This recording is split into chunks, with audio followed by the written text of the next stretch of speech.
Thank you.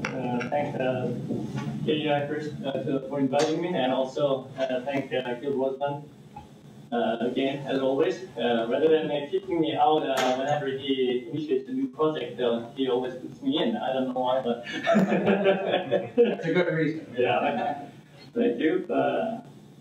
I'm going to talk about the Korea-Japan relations, which is a missing link.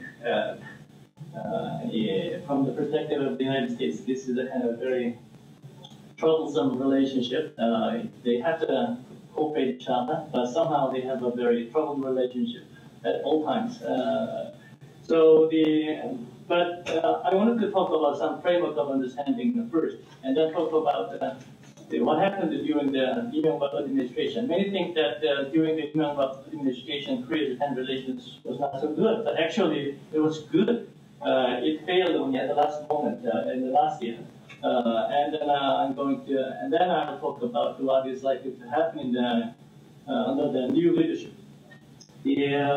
My understanding of Korea-Japan relations is like this: the Korea-Japan relations, if both the Korea and Japan remains very strategic, then they have to cooperate each other. There is no choice but to cooperate each other because Korea and Japan are two important allies to the United States. Both is democratic and market economy, and increasing economic and human transactions, and then increasing threat from North Korea. And we have to confront cope with rising China together. So, if you think about from this angle, Korea and Japan should cooperate, and then so-called bearing the hatchet should be the norm of the relationship between the two countries. But on the other hand, if the story comes to the very subjective and intersubjective area, the perception matters, and then all these the biases and prejudices come in, and then Korea and Japan always fall into a kind of the troubled times between the two. So in some segments of the society, there is a kind of tendency to sharpen the sword again. To see what happens in the future. But this does not necessarily mean that the conflicts between the two countries are inevitable or unavoidable. Actually, what matters most is the kind of how the political leaders of the two countries define their national identity in a certain way. If the national strategic identity of two countries converge, they tend to cooperate more. If the national strategic identity of the two countries diverge, they conflict each other. So then, from that perspective, the meaning of this is that rather than just thinking about the strategic interest that the two countries have, of course that's very important. It's a fundamental that make us cooperate despite all those the troubled times. But still, the perception comes in. And then all this, the colliding national identity comes in. So we have to mix that with realistic concerns. Also, another implication of what I'm saying is that the domestic politics matters, especially the role of political leaders in defining national strategic interest. The identity really matters. And the tricky part of it is that the role of the United States is important, but not fundamentally important in improving the relationship between the two countries. So in that sense, even though Victor Char argues that the role of the United States is a critical element in explaining the relationship between the two, it's not necessarily so at all times. So we have to look into the kind of domestic political sphere and then discourses and identity defining and all the rhetorics of the political leaders in both countries at the same time in order to fully understand the relationship between the two countries. Having said that, I will talk about the relationship between Korea and Japan during the Lee Myung-bak administration. I would say that the first 4 years of the Lee Myung-bak administration, this was the honeymoon period between Korea and Japan. Actually, we were talking about that this is the kind of best period of the Korea-Japan relationship after the normalization. They lived a lot. So the one way possible like this is that Lee Myung-bak took a very, as he says repeatedly, is taking a global Korea policy. Korea doesn't want to be preoccupied with the Korean Peninsula issue. We have to go global rather than just kind of mired into the Korean Peninsula issue. Also, if I characterize his policy, foreign policy direction, it's a much more Pacific turn rather than a continental turn. That means strengthening the relationship with the United States and Japan rather than deepening ties with China or North Korea. So that helped a lot to improve the relationship between Korea and Japan. Actually, when he's a kind of very exceptional president in a sense that Korea is a very interesting country that we have two national holidays that relate to Japan. The Independence Movement Day, March 1st, and then the Liberation Day, August 15th. It's a national holiday. If that national holiday comes, it is a usual pattern that any Korean political leader raises a very critical voice against Japan. But even but they didn't mention anything about Japan for between 2008 and 2011. So it's a very unusual. He didn't even talk about Japan during those holidays. This attests to the case that he was not critical at all about Japan. Also, on the part of Japan, the Hatoyama and Ozawa and Han's policy toward Korea helped improving the relationship between the two countries. As you know, Hatoyama and Ozawa took a very bold initiative to talk about constructing an East Asian community, which actually means that they extended the strategic perimeter to include not only South Korea but also China. Actually, which gave a kind of a very the troubled side to the United States. But on the part of Korea, it's not bad a signal to us because Japan was ready to embrace South Korea in that connection. Even when Park Geun-hye became a prime minister, even though he remained a little bit critical to China because of the territorial dispute with China starting from September of 2010, but still, Khan remained very sympathetic and very friendly to South Korea, as his declaration, the August declaration in 2010 suggests. He unilaterally apologized to Korea rather than embrace the whole Asia, saying that the colonial domination was conducted against the will of the Korean people. And then saying that he returned the royal records of Korea to Korea, that Japan took during the colonial war. It's a kind of very good sign. So there was no reason that the Korean and Japanese leaders have a conflictive relationship during that period. But the mismatch of the national strategic identity between the two countries began emerging from the late 2011. In Korea, unexpected new political development came in. That is, the Constitutional Code of Korea ruled against the government that the Korean Foreign Ministry didn't take any full action to resolve the comfort woman case. So the Korean government was blamed for the inactions related to resolving comfort woman issue. So Lee Myung-bak was pushed to the corner to put pressure on Japan in order to resolve this case.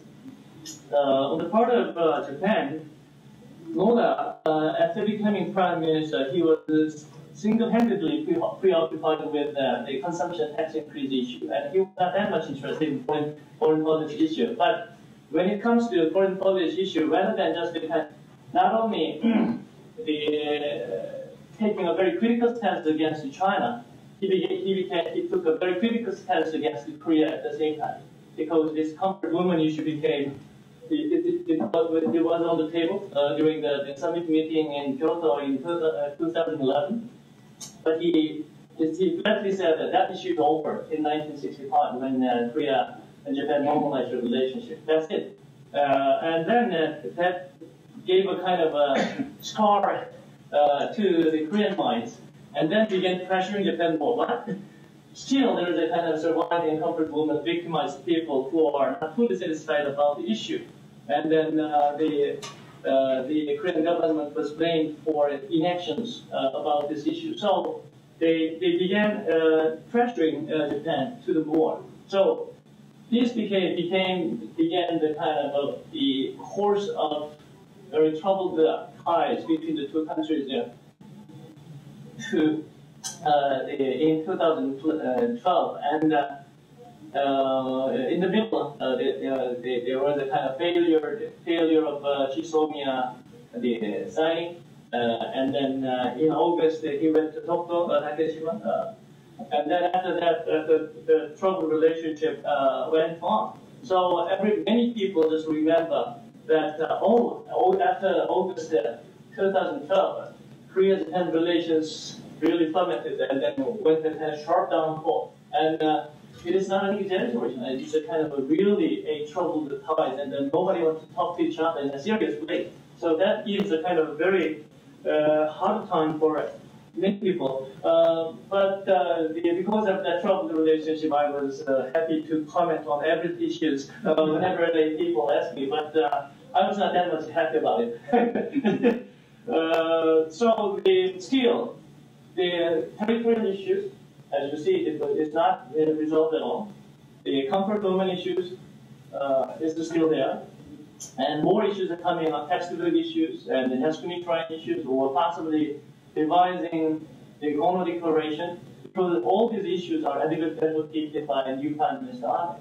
So it gives a kind of very troubling signal to us. So what is going to happen in the between Abe and the Park Geun-hye? Actually, to make the long story short, this is still irresolute, indeterminate, and under space fire. So we don't know what yet. But we can find some clues about very not so sound relationship between the two, because the definition of national strategic identity under Abe and Park Geun-hye, there's a kind of the missing link between the two conceptions. What I understand from Abe's statement is that his foreign policy format is comprised of three principles. One, he wants to increase the self-defense capability of Japan in response to the threat of China, and also try to strengthen the U.S.-Japan relationship in that connection. Also, he wants to make a kind of a so-called League of Democratic Nations, and then try to link United States, Japan, Australia, and India, and other countries, possibly including in Singapore. But he does not mention South Korea here. Also, he wants to have a kind of so-called arc of freedom and prosperity. He does not use that term anymore actively, but actually he has that idea of linking the developing countries, including the major countries in Southeast Asia, actually to encircle China. And then on the basis of that, he wants to develop a very co-beneficial ties with China. That's good for Japan, but the troubling sign for Korea-Japan relationship is that there's this link. If he wants to strengthen the ties with the United States, he has to mention South Korea at the same time, because South Korea is another key ally to the United States, but he doesn't mention about it, and he has no intention to improve the relationship rapidly. Also, when you talk about making a linkage between democratic countries, South Korea is a typical example of a democratic country with market economy. Korea should be in, but he doesn't mention about it actively. If he is very much concerned about China, okay, if you want to confront China, you need a tight relationship between the two countries. If you wanted to develop a good ties with China, still you need cooperation from Korea. But he doesn't mention about it. So I think this is, I don't think that he is negative he has negative understanding about the bilateral relationship, but he is not actively committing himself to the issue of improving the relationship between the two. I think he somehow realized the kind of importance of it, because that's the reason why he mentioned Korea together with Australia when he made a speech at CSIS last month. So somehow South Korea is in his mindset, but still not actively committing to improve the relationship between the two. As for Park Geun-hye, her agenda is a trust diplomacy.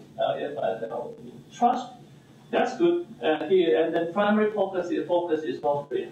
Trust the process of the Korean Peninsula. But she tried to apply this conception of trust to other diplomatic relationship with neighboring countries at the same time, which means she doesn't want to hurry up in improving the relationship. Okay, let's take much more phased, reciprocal pattern of cooperation rather than hurrying up.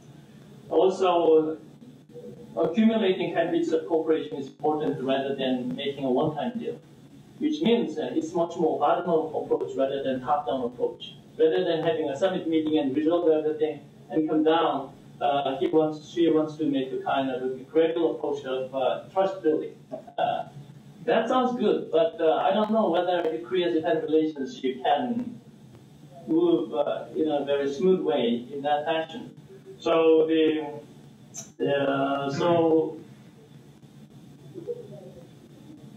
she is just, I think it seems to me that she's just waiting for Japanese initiative to address all those issues first. And then if Japan comes forward-looking way, maybe I will respond.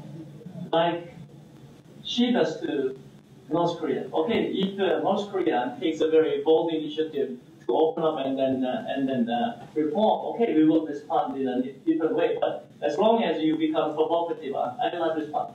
So it's a kind of a very, if that is the case, I don't think that the relationship between the two countries can be improved in a short period of time. So we have to see how the Abe and Park adjust and redefine the national strategic identity in coming months and years. But until that time comes, I think the relationship between the two countries will remain not that much in trouble, but a very still in a stalemate situation, or sometimes depending on the situation, it can be perilous because the phone issues come up, and then the discourse will be predominated about the conflict. So we have to watch more carefully in coming years what they will do. Thank you.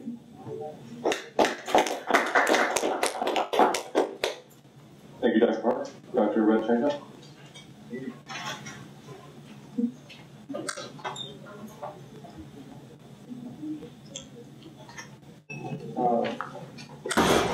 Thank you very much. First of all, I would like to express my gratitude to the Korea Economic Institute, to President Manzullo, and to Vice President Kim for inviting me here, and to Professor Gilman for inspiring intellectual leadership in this enterprise. I will talk about the subject of Sino-Russian relations. And it is a pertinent subject today, specifically because Xi Jinping, even as we speak, still is in Moscow. Just this this night, because I have jet lag, so I was up and I was watching the press conference that he had with Putin in the Kremlin. It was not really a press conference because they just read out statements and they refused to take questions from the press. Presumably they were embarrassed for people asking some embarrassing questions about this relationship. But people have been worried. People have been asking, what is this coming to? Is this another sign that Russia and China are moving together towards some kind of monolith? Is that the resurrection of the Sino-Soviet alliance? What a scary prospect. But I wouldn't say so. And again, this press conference and the results of this visit, as I saw, demonstrated all that is problematic in this relationship. They talked generalities. They talked about strengthening cooperation, how they their views coincide on all important points, and then they mentioned some practical agreements, which for Putin included the agreement between a rabbit farm in Russia and a rabbit farm in China, some kind of cooperation in raising rabbits. that struck me as very odd. I mean, imagine Obama coming to China, or having a Sino-American summit like that, talking about rabbits. What has it come to? I mean, the thing is, this relationship is so void of content in some levels that people have to talk about rabbits. Because in many ways, although Professor Sutter is quite right, talking about the positive dynamic in the Sino-American relationship, even despite the signs of increasing confrontation, because there is just this relationship at these various levels, which Russia and China don't have. So perhaps a farmer from Zhejiang province would meet a farmer from America and they would talk about rabbits, but not Obama and Xi Jinping, right? I'm a historian, so I come to this question from a historian's perspective. And one thing that Xi Jinping's visit to Moscow reminds me of is Mao Zedong's visit to Moscow. Mao Zedong went to Moscow in December 1949 to meet with Joseph Stalin. And when he met with Joseph Stalin, he told him that he came to Moscow in order to get something that would look good for China, but also taste delicious. How come your culture? And I think this is what Putin wants now.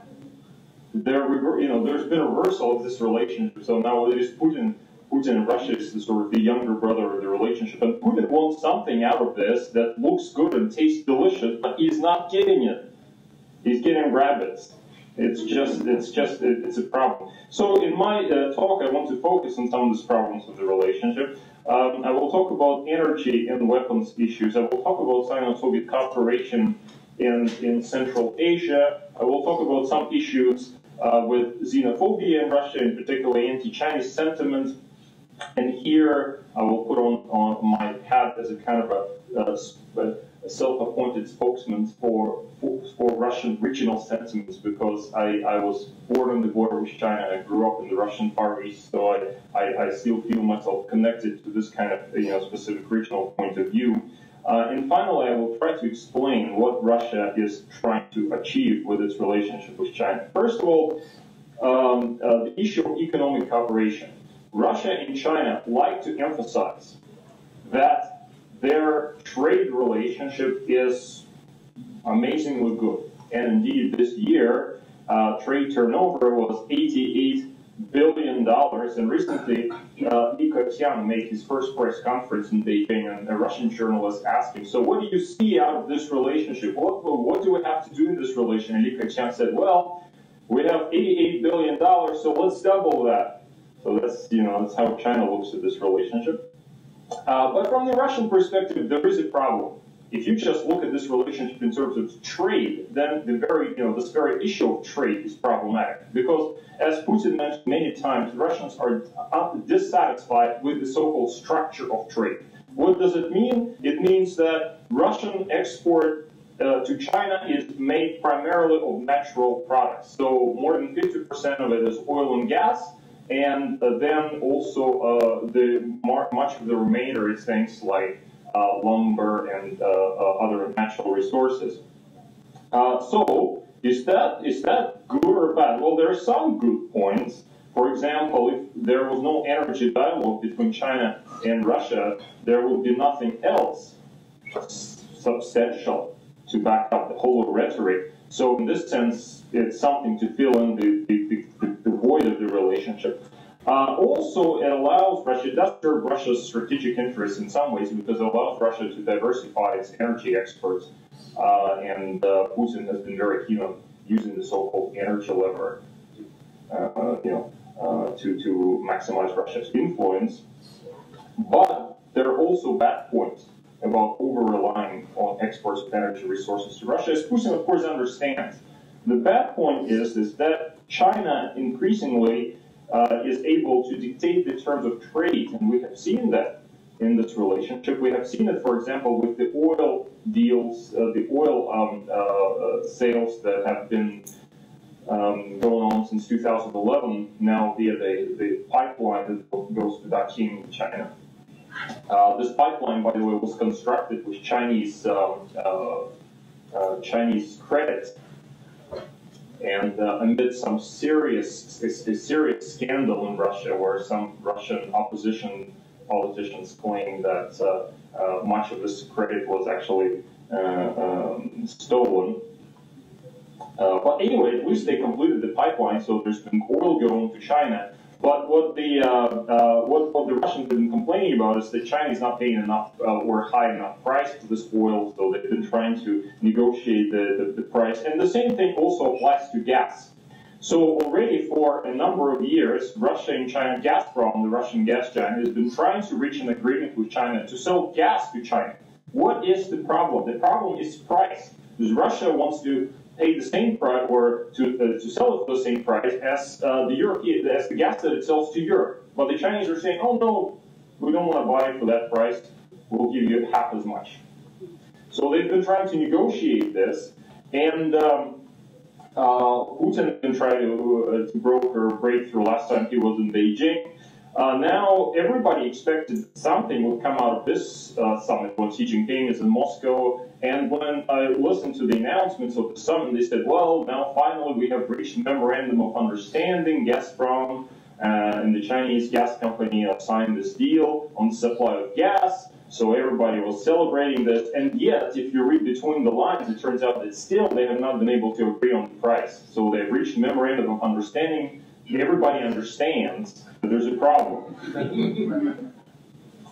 So energy dialogue, I see some problems in this energy dialogue, but at least, you know, Russia will continue to sell oil and gas to China, whether cheaply or expensively, but with respect to other elements of the trade, things are more serious. In particular, Russia has been unable to raise this the high technology part of its exports, and even weapons sales, something that Russia has traditionally been pretty good at, has recently plateaued. And Russia has not been able to sell so many weapons to China as China tries to develop its own weapon production capacity. There was a big outcry in Russia recently over the story with the Su-27 fighter that Russia was selling to China on contract. China was supposed to produce a number of these airplanes. It started production and stopped production, and then basically decided to produce its own airplane that was very similar. The Russians were saying, well, this is plagiarism, you're stealing our technology. So there's been a lot of concern and recriminations here from the Russian side towards the Chinese about copying technology, and the fact that China doesn't seem to need Russian technology now that they copied all of this technology. And also recently there were even incidents like arrests of Chinese spies in Moscow, for example. You know, this is something that's sort of hushed up. How can, in this kind of relationship, how can there be Chinese spies in Moscow? But there we go. Last year there was an incident like that. So Russia feels a little bit uneasy about all of that and feels that it's on the losing end of this trade dialogue. So just dumping this trade, as Li Keqiang seems to think it was a great idea, doesn't address Russia's concern. China has been very, very quiet about the structure of trade issue. They have not raised this. You know, they're basically satisfied with the structure of trade as far as they're concerned. But Russia is not.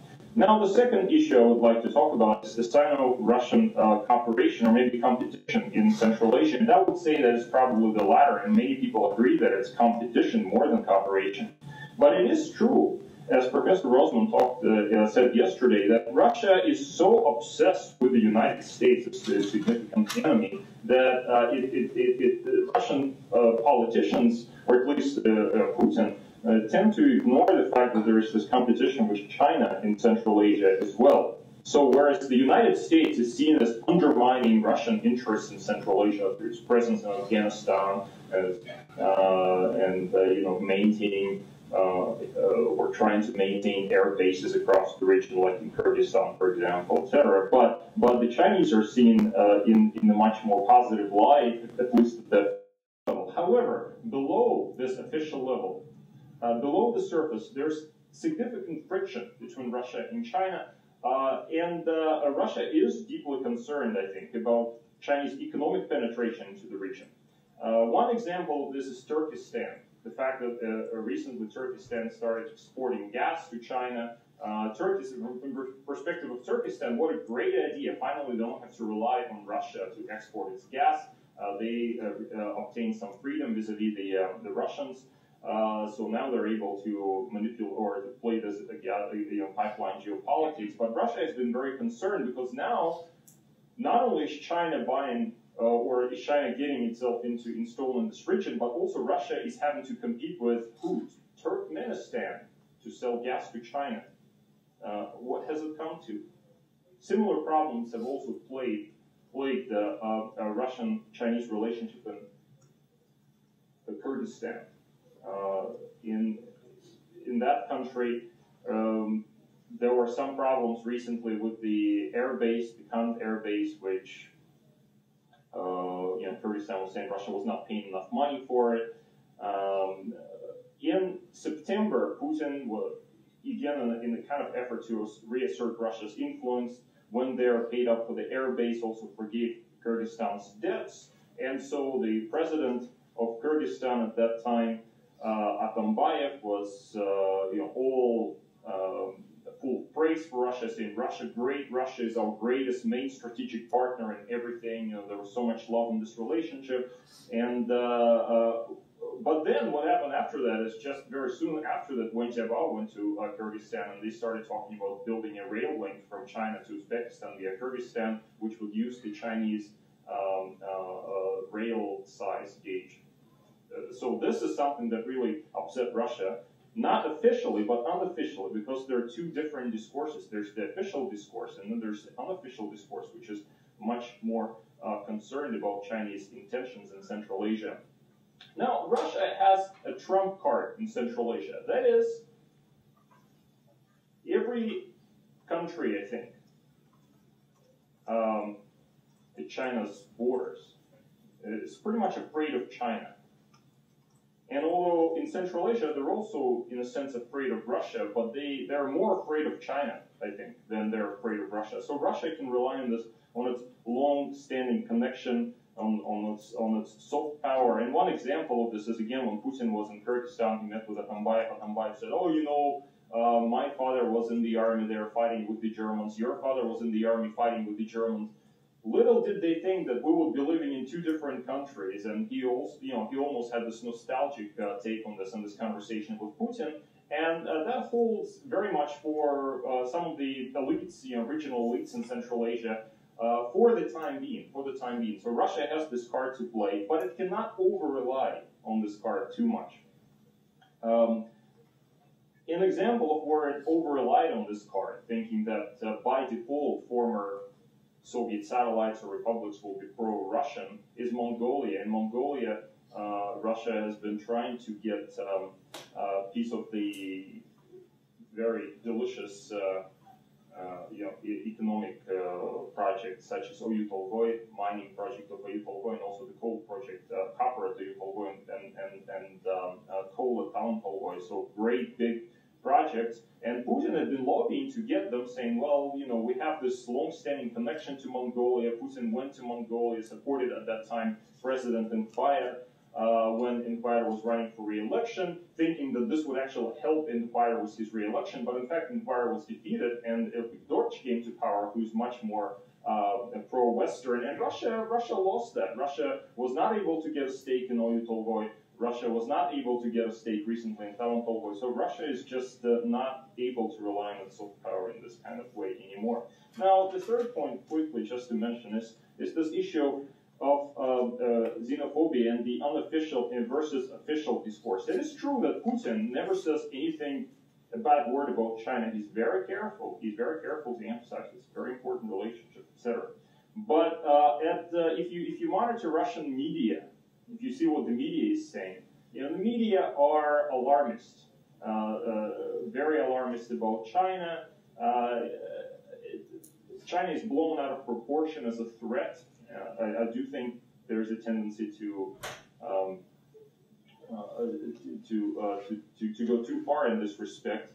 And even some Russian official, like the vice premier Rogozin, Rogozin, he's said some pretty nasty things about China before he became the vice premier. Now that he's become the vice premier, he's saying, just recently, he's saying, oh, China is great, you know, we have to have this great partnership. But before he became the vice premier, he was saying some pretty nationalistic things, and the fact that he was taken into the government, in fact, by Putin, indicates just the extent to which Putin has to bow down to this populist sentiment. There's a fear of Chinese migrants, peasants, etc., etc. So I think we have to be aware of these two different discourses. You know, people are aware about this.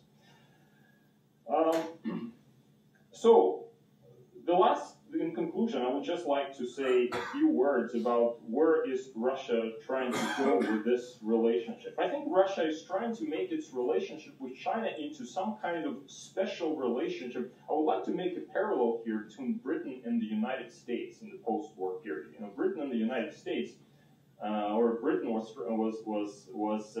claiming for a time to, or even now, but certainly in the post-war period, was having a special relationship, and even was claiming to lead the United States, because at that time, in the early post-war period, the British politicians thought that perhaps the United States didn't really know what to do in international affairs, and Britain was so much more experienced, so it could, although it was a smaller power, it could lead the United States, and through this, it could exercise international leadership. So if Russia is trying to do something like that, I think it's trying to emphasize the special relationship with China in order to lead China, and also as in a way to increase its own international prestige.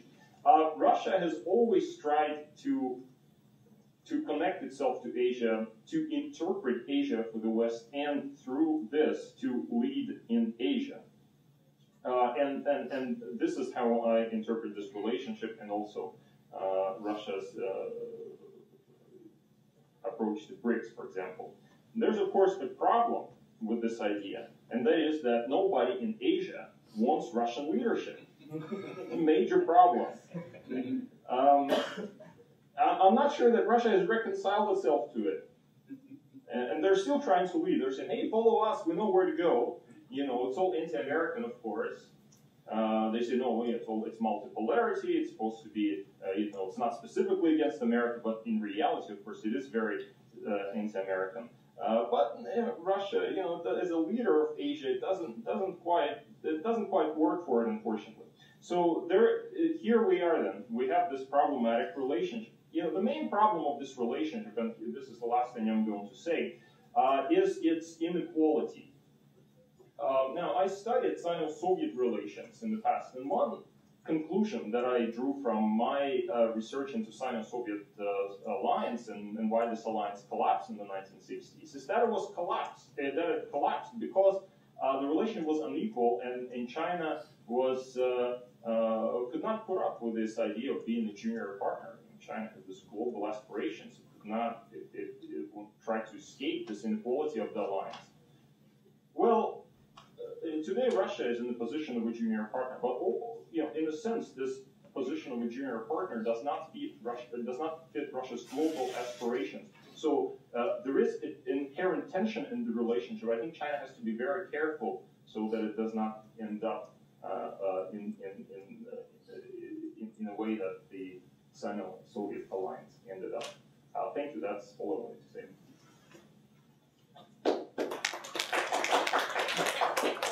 Great, thanks so much. Let's go right to your questions. So if people have any questions, you can raise your hand. We have a microphone here. So if you just state your name and your organization, try and address the question, I think, right here in front.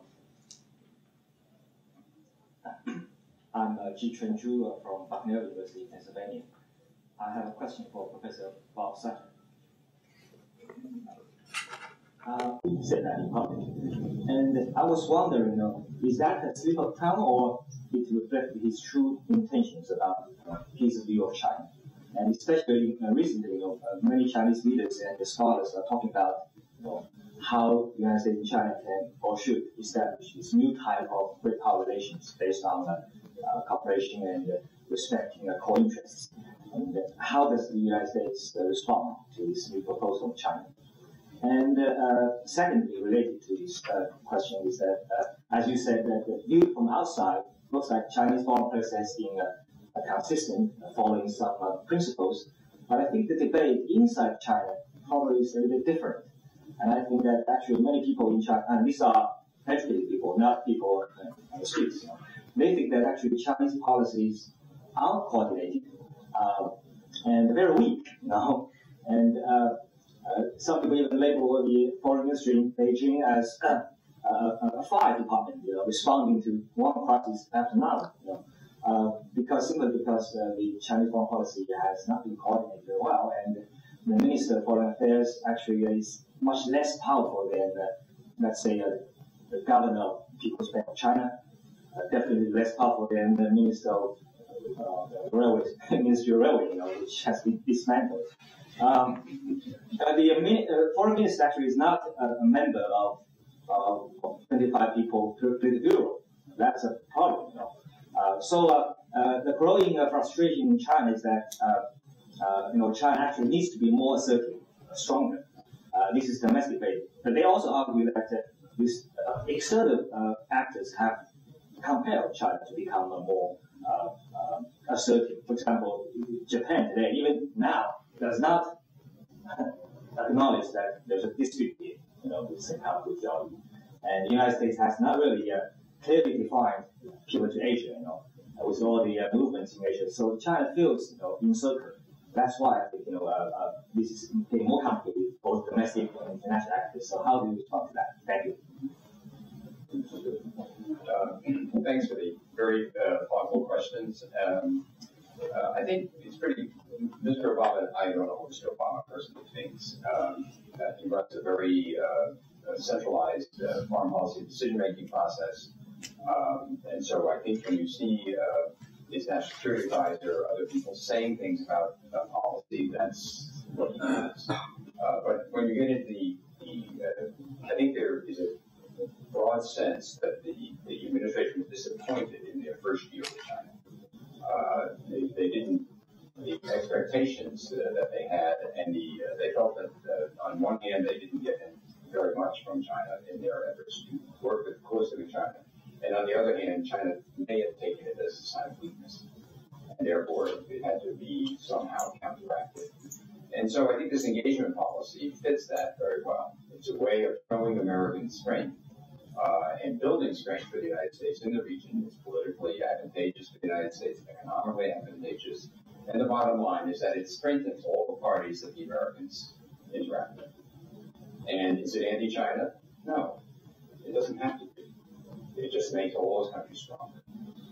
And when you do that, that's in American interest. Is that in China's interest? Not if China wants to dominate these countries. Not if China feels that its beneficent or tributary system should be restored to the region. It really gets in the way of that. So I think it's a very adroit move. You don't have to say a thing about China, and you just move out and do this. So I think it works pretty well. So does he have to find a way to deal with China effectively? Yes. Is it an adversary? Sometimes. I mean, it's a competitor for sure. Sometimes it's an adversary. I mean, both sides are, we shouldn't be blind to the strategic security dilemma we have in the Taiwan Strait area. Both sides are building military forces to kill the other. I mean, it's a reality that we're all dealing with. So in most cases, you say certainly they're an adversary. You're planning to have a battle with your adversary. This goes on. This has been going on for years and years. It's not anything new. But he is finding a way to. You need a proper approach to deal with it, and I think he's settled on this approach, and he's adjusted it to some degree. When it looks too anti-China, he pulled back, and he has in the last year. On the debate inside China, thank you very much for raising that. To me, that just reinforces the myopia of China's position, and it does make it more difficult to be flexible on these issues. The Chinese Foreign Ministry and the state apparatus of China has been uniform in proposing and showing a correct approach to international affairs, which makes Chinese people feel everything is right. And when the international reaction doesn't work very well, they say, well, what's at fault here? And they tend to blame the other parties, and they're catalyzing this issue. But in response, they obviously want their government to be more forceful in defending their correct moral positions.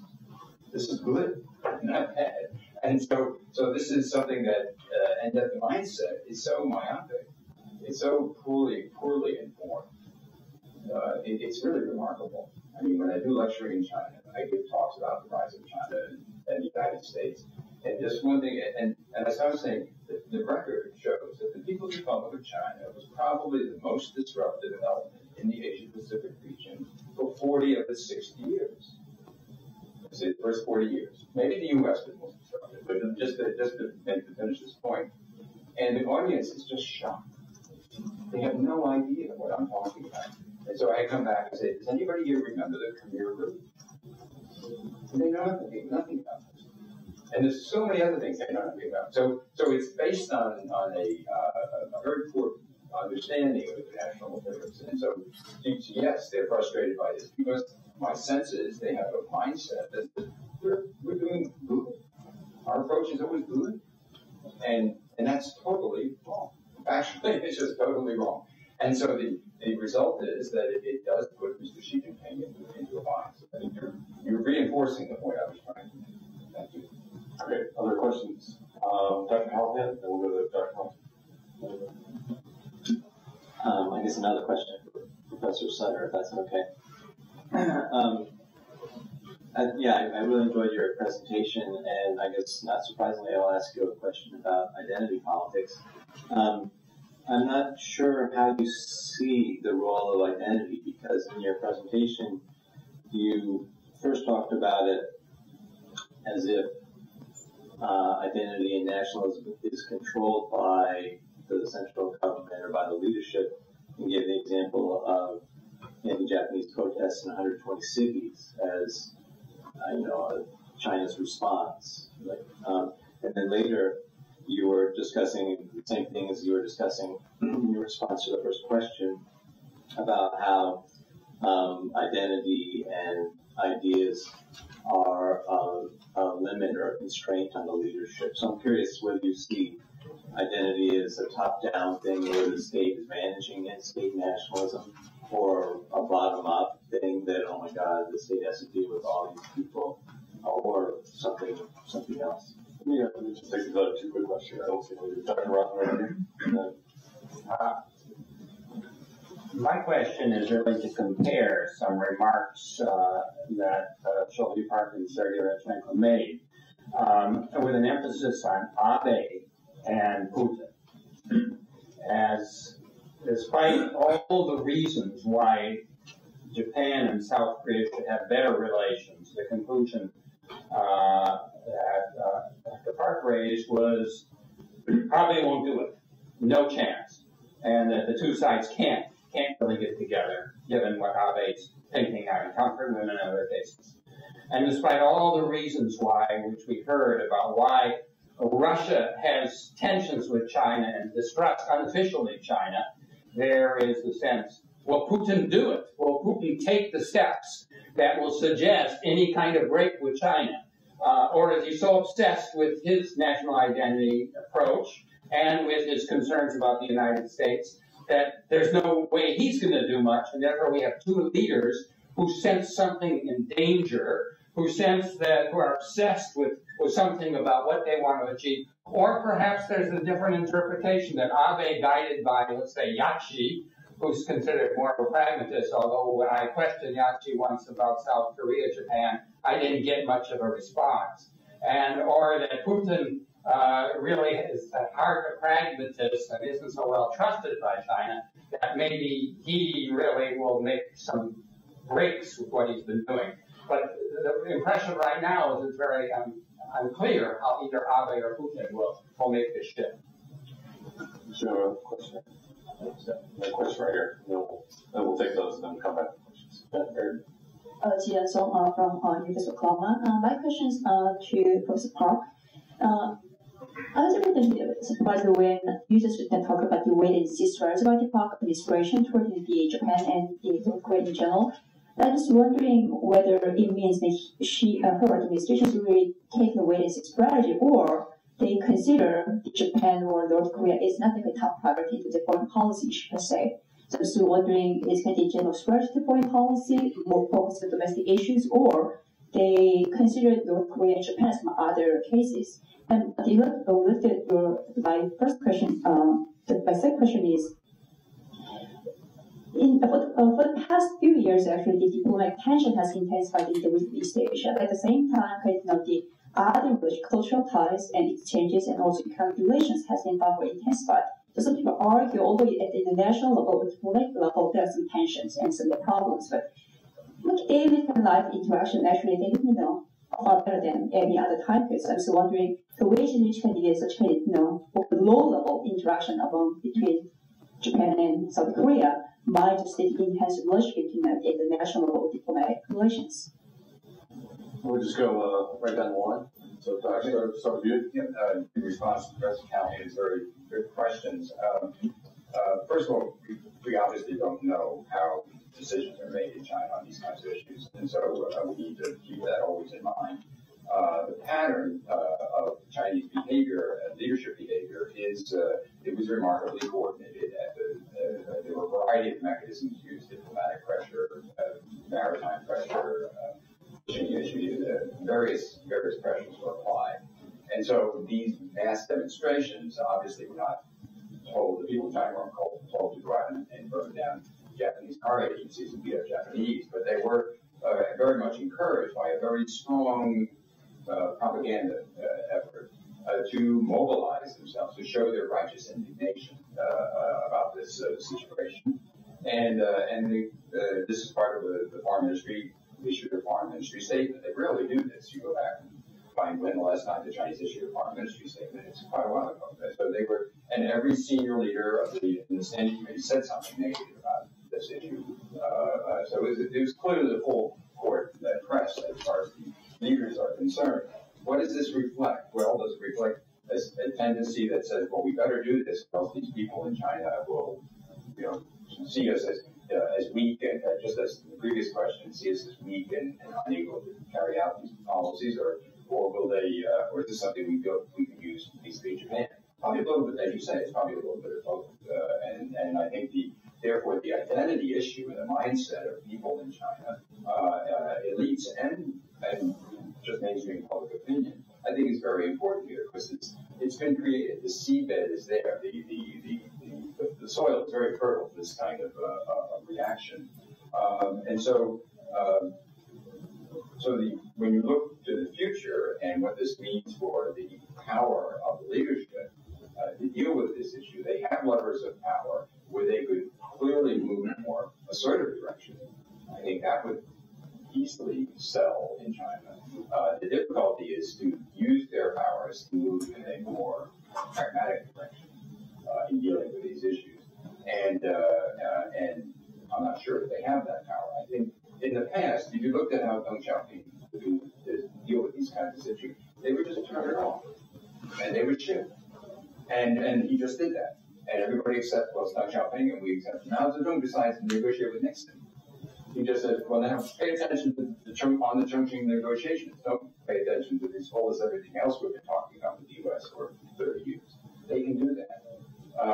The senior leaders can do that. And the current leaders still have that capability, but they really can't, because of the mindset within themselves, probably. They have this, they're part of this identity too. Probably the mindset within the leadership. You don't want to be seen as weak by your colleagues. And the mindset in the broader elite public opinion, which restricts it to some degree. So that's why I'm still ambivalent as to how the Xi Jinping will actually handle this issue. Let me just make a side point, if I may. China today has three issues in its periphery. And the most important area of its foreign policy, ongoing, with Japan, the North Korean issue, and the South China Sea. The pattern of Chinese PRC foreign relations is you don't do that. You have a united front approach where you focus at one issue at a time. You clear the decks with the other issues. You try to calm them down so you can focus on the main concern. And they're having great difficulty doing that, it seems to me. And these three issues are are in the most important area for Chinese foreign relations right now. This is the key area. And so, and there was the domestic problems too. So it's a very difficult situation that they're in. And it reflects the inability to move in a direction significantly, pragmatically, that would alleviate some of these issues while focusing on the bigger ones, it seems to me. And so I'm waiting to see that show itself, and I think it will, but it's taking a long time. It's a very hot issue, but he's pragmatic at the same time. But he has an element of ideology on the other hand. So which phase comes out is a very delicate issue. If you look at the kind of the Abe cabinet, they are comprised of 3 different streams of people. One, his personal political friends, like Aso, Amari, or some other people. The other people is a very pragmatist, or most of them are political enemies to them, but they put them into the cabinet. So like Hayashi or Nanigaki or someone. But there was a group of ideologues in this cabinet, like Shimomura or the Takaichi or some people who really are. So what I'm thinking is that Abe can take a very pragmatic approach if they have a good advice from the people like Hatchet. Yes, that's possible. But it seems to me that there is a kind of clear marginal line he cannot pass beyond. Because ideologues within his cabinet will say no to the forward-looking approach. So that's the kind of concern that I have. I'm not that much pessimistic or critical about Abe himself, but he is surrounded by some hawkish ideologues around him. That's the concern that I have. As for Dr. Song's question, I think Park Geun-hye's primary focus is domestic economy issue. If I use the term, it's social welfare stupid. So the taking care of the people's daily life among the ordinary mess, that's the kind of first priority that the Park Geun-hye has. But when it comes to the foreign policy issue, I think Japan is not on the priority agenda. I think North Korea is the priority issue after the United States. But she cannot handle North Korea issue that easily because North Korea tested nuclear weapons and then have him and continue to provoke us. So even though she wants to build trust between South and North Korea, it's not so easy. So the North Korea issue will be stuck for some while. And the Japan issue is another. One tricky point about Park Geun-hye is that she is a daughter of former President Park Geun-hye. And then the opposition side criticized Park Geun-hye a lot because Park Geun-hye was very pro-Japanese. So as a daughter of the pro-Japanese former president, she has a small realm that she can navigate this through because she will be easily criticized if you take a bold initiative to ameliorate the relationship with Japan in a short period of time. So that's the reason why she would take a step-by-step fashion amelioration of the relationship rather than a bold initiative. One short comment about the cultural ties and daily conflicts. Yes, that will definitely improve this. It will improve the relationship in the region. And actually, the ordinary people are not that much affected by this troubled ties between the leaders and the governments. But still, there's a kind of the decreasing number of tourists to Korea, for example, Japanese, the less numbers come up. Primary reason is because of the yen depreciation, not anything else. But still, they're affected, and they're affected by the media coverage. I think we have to have you have to correctly respect this. The Korean media and Japanese media try to catch a negative image of each side rather than appeal to the public about the good images. So when I ask the kind of Japanese journalists or Korean journalists, why is this the case? Oh, they gave a very easy answer. If the dog bites a human being, it doesn't become a news. But if human being bites a dog, it becomes a news. So they always tell the news about this dog, the human being biting dogs. So whether we can get over this symptom, this is critical challenge because ordinary people are much more exposed to the mass media rather than the political leaders' discourse. Right, Richard. Thank you. I'll just briefly follow up on Professor Callan's question about identity. Now, when this protest against Japan started in China, I was there at that time and had a chance to observe it and talk to people. And what struck me, Ningbo, of course, was occupied by Japanese forces during the Second World War. But if you talk to old people in Ningbo who remember that, actually, it wasn't too bad. If you talk to young people, all those Japanese, reincarnation of evil, etc. And that made me think that perhaps one important thing that we have to keep in mind here is to what extent education system is responsible for that. And this is something Professor Sutter also mentioned, the fact that people just don't know about these things. People don't know about China's record. People don't know about what happened in Cambodia or in different places. So education is one way to address this problem, and this is also something that could also help the Sino-Russian relationship. For example, I didn't get a chance to mention that, but Putin and Xi Jinping talk about how good the relationship is. But in fact, do Chinese people, do they care much about Russia at the sort of social level? I don't think so. Nobody really knows much about Russia.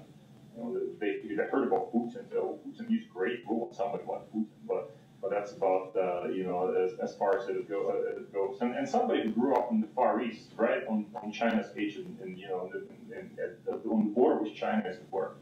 I have to say that there's so little engagement there at the social level, and people are so apprehensive. So perhaps one place to start would be to try to break down those barriers and teach languages and allow people to come for school visits. This is done. This is being done, but on such a small scale. But anyway, and this brings me to Professor Rosman's question: will Putin do something about Japan? I think he won't. Although Professor Rosman thinks that he may, but I don't know. And here it's difficult for me to judge because I don't know what's really happening in Moscow. I know what is happening in the provinces because I'm sort of from there, as it were, and my sense is that there's such strong nationalism there, and Putin is already, Putin in the Russian context, here in the West people think, well, Putin, he's such a nationalist, and what a terrible guy, but actually in the Russian context, he's seen as a weak guy, actually, in the national circles. He's seen as somebody who sold out to the West. Strangely, it sounds very strange, doesn't it? But this is how it is.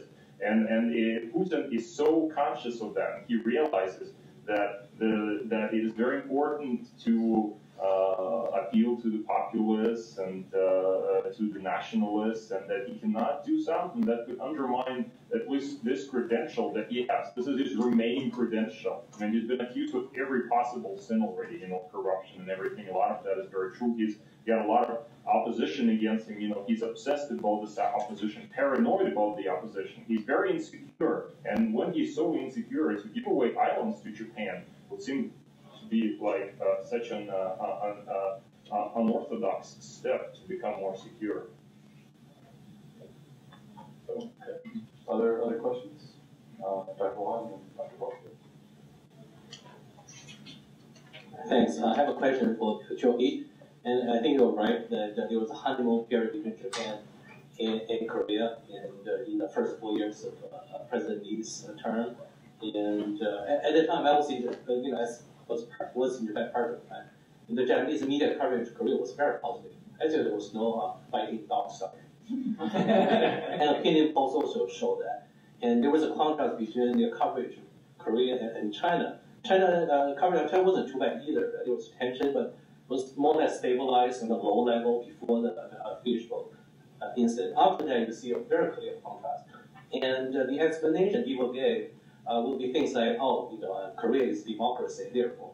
And that's why Koreans can move forward, Chinese cannot. And there's also a cultural sort of argument. We love Korean drama and K-pop and all that. And then after President Lee landed in Tokyo, Takeshima, you see the Japanese public opinion shifting very drastically. You have a sense that they felt betrayed, right? So and now the perception has worsened significantly. I'm sure you know this, and particularly on the internet. So my question is this, right? Do you or your Korean colleagues sort of see this shift, and how do you sort of explain this? We know that this is part of the reason why Abe is pretty tough on Korea, right? I think he personally is tough too, but the public opinion has an impact on his policy choice. Thank you. Let's take one from Dr. Barfield.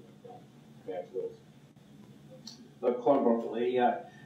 I'd like to try to tie what you talked about this morning with the panel we were on yesterday about economic integration, and to see to what degree your analysis of identity, very much involved in history, relations among nations and for leaders, will have an impact on very specific proposals that are on the table now in terms of economic integration. The China, Japan, Korea FTA that we talked about, the RCEP, which is an intra-Asian, or the TPP and then going on to a trans-Pacific. How does this tie together, or what would be the effect on the way this works out? And I guess maybe to Bob Sutter, and I realize that this means that you also have to get into some analysis or idea about trade and domestic politics kind of thing, which is what you all have not gone through. But if we look ahead, say 2 years, we now have deadlines on some of these, certainly in RCEP and also in the DPP. What would you, how would you guess this is going to work out? If you looked at, let's say, mid-2015, what will the economic architecture, what will we know more about it, or what will be decided by that time? And how is what you talked about today, how will that what's the influence of that on the way those decisions are being made, would you guess? Okay.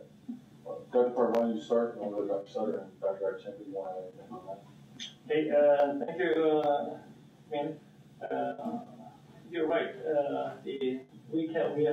I saw a kind of a sharp contrast between the before August 2012 and after August 2012. I think two things really aggravated the situation. One, the territorial issue. It is not a kind of just a territorial issue between Korea and Japan that made the Japanese people angry. It was conflicted with the Senkaku dispute at the same time.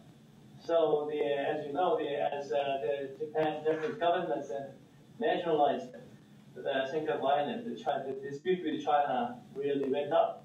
It is almost the same time that the territorial dispute with Korea went up. So, because of the two issues, making progress together, it all gave a kind of negative image to the Japanese people that, oh, the China and Korea are the troubling partners to Japan. So when it comes to history issues and territory issues, then the Japanese, especially the right-wingers, think that the Korea and China are on the same boat, and they are on the other angle. I don't know whether that is really the case, but still they have that image about that. Also, what aggravated the situation was a unnecessary President Park's comment about Japanese emperor. He made a comment on Japanese emperor as if he said that the Japanese emperor should apologize if he comes to Korea. I think that was a kind of a delivered in a different way throughout the media, because I had a talk with President Lee Myung-bak himself about this issue, and that was not his intention. But you have to say it. But actually, he couldn't explain to the public because he had to mention Japanese emperor again in front of the audience. So he stopped explaining it. But his comment on Japanese emperor really gave a kind of very critical comments from the Japanese, not only from the mass, but also from the intellectuals and political circles. Because to say the anecdote, the Korea-Japan Forum was set up at the end of August last year, and has never been stopped over the last 20 years. But last year, then after the President Lee Myung-bak made a comment about Japanese emperor, Japanese side requested that we have to postpone or cancel this year. So that was the first time. And then the reason was that we cannot accept President Lee's comment about Japanese emperor. So that aggravated the situation. So ever since, all the Korean leaders don't comment on Japanese emperor. Just on the question on Claude's question about competition in the economic sphere, I think we obviously are that the tensions, the competitiveness between the United States and China in the Asia-Pacific region will add to competitiveness, will spill over into the economic arena. I think it's, and so it will remain competitive for the time being. I don't think the U.S. really wants this to be the case. I think the U.S., the immediate objective of U.S. policy, I think, is to calm the situation in the region. And so they're trying to go fairly extraordinary ways from a political point of view to calm the situation in their discussion, their speeches, and this type of thing, to calm the disputes. And that would presumably make it easier to have cooperation in the economic arena, although I think the Chinese interest in the three-party trade agreement and the U.S. interest in TPP are still very competitive. But I'm not sure the Chinese can get very far in their side of the story in the three-party arrangement because of the disputes with Japan, in particular, I think the territorial disputes with Japan, and the broader antipathy that emerged that's prevailing between the two sides. The way out of this, if you see the leadership as somewhat weak and hemmed in by these various forces in China, the way out of this is to use the levers of power that the administration of China has just to tone down the issue. They don't have to talk about it so much. They do have that in their control, and they could change the subject, talk to other things, talk about Russia, talk about Africa and the BRICS, and just try to change the subject if you can. It's not that will help damp down this disputes with Japan and could help move the process forward on an economic dimension, even though well, I'm not sure how well it would work, but at least it's something that would ease the situation. And that's what the U.S. is trying to do too right now, is ease the tensions over these territorial issues. And so that might help alleviate the situation and make it easier to move forward on the Chinese side with a trilateral agreement. But they'll still be competitive at this point. I think in the longer term, they're not competitive. In the longer term, if they do result in liberalization, the three-party and then the very broad RCEP idea, this is something that is moving toward liberalization. It's not moving toward protectionism. And so there could be ultimately some sort of convergence between the United States. That's what the U.S. wants. It wants trade liberalization. And so doesn't have to be inherently competitive from an economic point of view. But given the state of our relationships right now, particularly the Japan-China relationship, I think this is going to be difficult. And so the competitive nature of the two economic relationships, I think, will continue. Dr. Radchenko, Dr. Parker? Can I ask a question to him before you answer that? If you don't mind. Sergey, I have a question about this Russia-China things. You said that nobody in Asia wants Russian leadership. But South Korea doesn't want to see Russian leadership, but South Korea wants to see more active role played by Russia in a few fronts. One is that we want to have the gas pipeline from the Far East into Korea. But in order to do that, we have to solve North Korean issue. So, we pacify the North Korean problem. My question is, between China and Russia, you see a more rivalry or cooperation in dealing with North Korea? So, North Korea is getting more and more dependent on China as time goes by. And then Russia was a big partner, but its role has been diminished. That's my impression. So, what is the relationship with dealing with North Korea? I'll try to make it brief. Although it's a very complicated question, Russia and North Korea, their relationship is very complicated. And one turning point, I think, that we have to remember is what happened in the late 1980s. At that time, North Korea was very insecure. And Russia, or at that time the Soviet Union, assured North Korea on multiple occasions that we will not recognize South Korea. Don't trust us. We will not recognize South Korea. You don't have to worry on this score. And then what happened? Then President Otto and Gorbachev met in San Francisco, and and there we go. The Soviet Union recognized South Korea, which doesn't mean it was a bad idea. Actually, it was a great idea. It's just they should not have told the North Koreans about it repeatedly, saying, "Oh, you know, trust this," because afterwards, as Soviet Foreign Minister at that time, Sharpening had to go to Pyongyang and meet with Kim Il-sung, and Kim Il-sung told him, "You know what? You threw us out like a worn-out shoe. So what we'll do now is that we will start our nuclear program." You know, one of the things that he threatened and carried out, although there was, of course, a nuclear program already underway. Although we'll intensify the nuclear program, we will support Japan in the territorial dispute, etc., etc. So it was a very nasty confrontational meeting, and Soviet relations with North Korea just plummeted. And in the early 1990s, as well, at that time, Russian foreign ministry, dominated by Kozyrev, were very much Western-looking, and they were trying to intimidate North Korea in various ways, saying, "You do this, or else, or we will, you know, will stop supplies of energy and stuff like that." But at that time, there was also a different discourse within Russian academia, saying that Russia should stand on two legs on the Korean peninsula.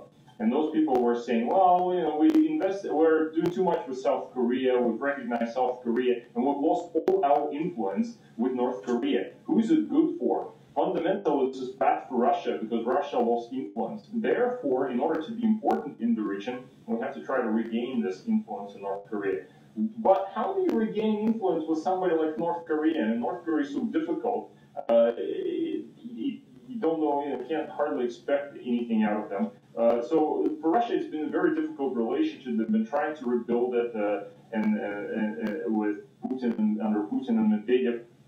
And I think for them, it's not a matter of, first and foremost, helping South Korea per se, but it's a matter of maximizing Russia's importance in Asia. Because for as long as Russia is seen to have this special relationship with North Korea, people will think that it's an important player, for example, in the format of six-party talks that no longer exist. But so I think that's the logic behind it. But I would say that yes, in my opinion, actually South Korea is so much more important. Actually, South Korea for Russia, it's such a natural partner because Russia and Japan, they have this island issue, and it's just unsolvable, perhaps. China and Russia is very apprehensive about China, social level. I'm not talking about what Putin says. I'm just talking about sort of, the people on the street, they're loved by seeing as whether, the Russians, what they're saying about China. There's a lot of apprehension there, but there's deep love for Korea. The Koreans have done nothing to upset Russia, so I think there's this natural venue for cooperation, which I hope Russia pursues and develop closer ties with South Korea. Great. Any other questions? Yes, Congressman. Well, I had more of a comment than a question. One comment is that Japan's had 7 leaders in 6 years, so I just don't know how you could, and one's back for a redo, and I just don't know how you could come up with any consistency as to what the issue there, except that obviously Japan proved that it can democratically move from one government to the other. And in Asia, that's pretty important. The second thing is what Professor Sutter said about Taiwan. I chaired the U.S.-Canadian Parliamentary Exchange and the U.S.-China Parliamentary Exchange for years. And the bane of the latter discussions was that the Chinese would show up with their hand-sewn books and written, typed out speeches about Taiwan. And finally, one member said, this is ridiculous. The United States is not going to change its position on Taiwan, even though there's a lot of uncertainty as to what the Taiwan Straits Act means to many members of Congress. And China's not going to change its position. So why don't you go to something else? But the Chinese legislators are so locked in to exactly what they can say and what they cannot say. And that's why I found many of the talks to be an absolute total waste of time talking about Taiwan, that the United States should encourage Taiwan to give itself up and surrender to the mainland. It just was not going to happen. The third thing is, and it's really not been talked about is that, what are Americans thinking about what you're saying on the panel? And what are members of Congress thinking about what you're saying on the panel? And the issue is they're not. And I missed the seminar yesterday. As far as members of Congress, everything is driven, not everything, but when we look at the East, it's driven by economics. That China, for example, is engaged in intellectual property piracy on a massive scale, and cyber warfare as a matter of getting an economic edge. That's their style of economic advantage. And what I see, and again, I'm sorry I missed that seminar yesterday, is that China is trying to make an all-out effort to really hurry up and get a China, Japan, Korean free trade agreement because they're terrified with Japan formally into TPP and Korea giving every signal that's going to be into it, that any new free trade agreement among China, Japan, and Korea would have to somehow accommodate the TPP, with China being on the outside of it. I'm just saying, in terms of what drives the administration and what drives members of Congress, there's not that much interest really there is interest in terms of stability over the islands. It's extremely important. But the United States tries to stay in a position of not trying to offend any of its allies, and therefore let the countries try to resolve those issues themselves. I find these talks so fascinating as each of you gives your own particular insight into the interaction of the Asian nations. And as the new president of KEI, I just want to thank you for your scholarship and for the addition that you're making to this conference. Great. Lots of stuff there. Sergey, you want to start, and then if you need to run out, you can. If you have any comments or any last comments that you had? No, pass them. Okay. Dr. Parker, I just want to add one comment about this territorial issue. That I think I completely agree with you that the territorial issue should be resolved by ourselves, and then there is a kind of some realm of some compromise. Even though it's not a complete the resolution of the issue. As far as the Senkaku is concerned, Japan is virtually controlling the island. As for Dokdo, Korea is virtually controlling the island. It is very hard to reverse the course and then change the status quo. So on the basis of maintaining status quo, we can talk about other issues rather than wired into territorial issues and then individually fight each other. I appreciate the Congressman's remarks. I agree with them. I think they show. I think there are people in Congress and and certainly in the executive branch who are very concerned with security issues as well. And but he's right. I mean, the priority of these issues in the discourse in the United States is not that high. It's none of these disputes with China really get to a tipping point where the United States is going to take some aggressive action in some sense. The Americans, as he said, are trying to calm it down and try to manage the situation and set up an atmosphere that allows the United States to pursue its interests and to get advantage for the United States in the years ahead. And so I think the plan is fairly clear what the Obama government wants to do, and I think it has general support in the United States. The people that disagree with the re-engagement to Asia are predominantly China specialists. You really don't find a lot of other people strongly disagreeing with the re-engagement in Asia that the Obama government is pursuing. And so, and that's just too small a group to really matter in American policy discourse, it seems to me. So I think it will continue. I think it'll try to be calming. The United States has a lot of influence in the region already for a whole range of reasons, and they're going to build on that and make it stronger. I'm not sure if it terrifies China to be outside of the TPP, but it does pose a challenge for them. as to how they're going to react to this aspect of it. But as the panel on the other evening pointed out, that the prospects for the TPP are still very shadowy. We're really not sure it's going to go. So maybe this is something China has to worry about, but maybe not worry about too much. So we have this kind of relationships in the region with these complications, and I don't see a big tipping point. I don't see something that's going to lead us to confrontation in a significant way. I'm pretty sure on the U.S. side.